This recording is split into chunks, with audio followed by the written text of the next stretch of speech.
Ça, qu'il y ait un nouveau tir, c'est fort probable parce que la Corée du Nord n'a pas totalement achevé de démontrer ses capacités. Mais en revanche, dire que c'est un acte de guerre, c'est pas très original. Ça fait à peu près 60 ans que la Corée du Nord menace en permanence, tout le temps, tout le monde, et dit qu'elle va par exemple détruire Séoul dans une mer de feu. Donc bon, c'est son langage habituel, hein.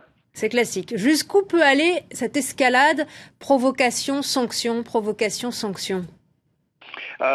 Et jusqu'au jour où on décidera de couper totalement le robinet pétrolier de la Corée du Nord, mais je ne pense pas que ni la Chine ni la Russie ne le feront pour diverses raisons, et notamment parce que la Chine n'a pas du tout envie que la Corée du Nord s'effondre complètement juste à sa frontière.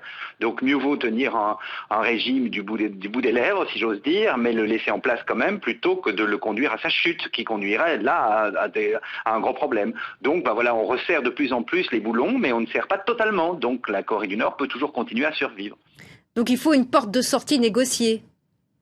Il est certain que ça serait préférable pour tout le monde et à vrai dire, on voit mal les États-Unis, la Chine, le Japon faire la guerre dans la région. Donc là, il n'y a pas d'autre solution que ça.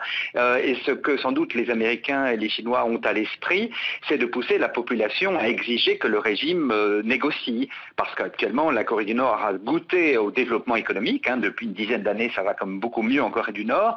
Et la population n'a pas du tout envie de revenir en arrière aux périodes dramatiques de la fin des années 90, famine, récession. Et donc le régime doit entendre ça. Kim Jong-un a toujours dit d'ailleurs qu'il faisait les deux, c'est-à-dire à la fois puissance atomique et puissance économique. Donc ça va être très difficile pour Pyongyang de continuer, mais il n'est pas non plus question qu'ils abandonnent parce que c'est la seule solution qu'ils voient eux pour survivre. Mais la population nord-coréenne, elle a une influence sur le régime? Quand même oui, c'est-à-dire que ces gens votent un peu avec leurs pieds. À partir du moment où les choses fonctionnent, la population est plus contente que quand ça ne marche pas. Et donc le dirigeant actuel est très populaire, notamment parce que depuis une dizaine d'années, l'économie va beaucoup mieux. Donc s'il renonçait complètement à ça, il pourrait perdre totalement sa popularité et ça pourrait créer de plus graves tensions dans le pays, qui est quand même un régime totalement contrôlé par les militaires. Donc c'est vraiment un équilibre très complexe. Il faut qu'il soit à la fois une puissance nucléaire pour être applaudi et en même temps qu'il permette au pays de sortir de la totale misère pour être supporté, pour être soutenu. Donc il doit vraiment jouer entre les deux. Est-ce que la Chine est encore la mieux placée pour engager ces négociations ?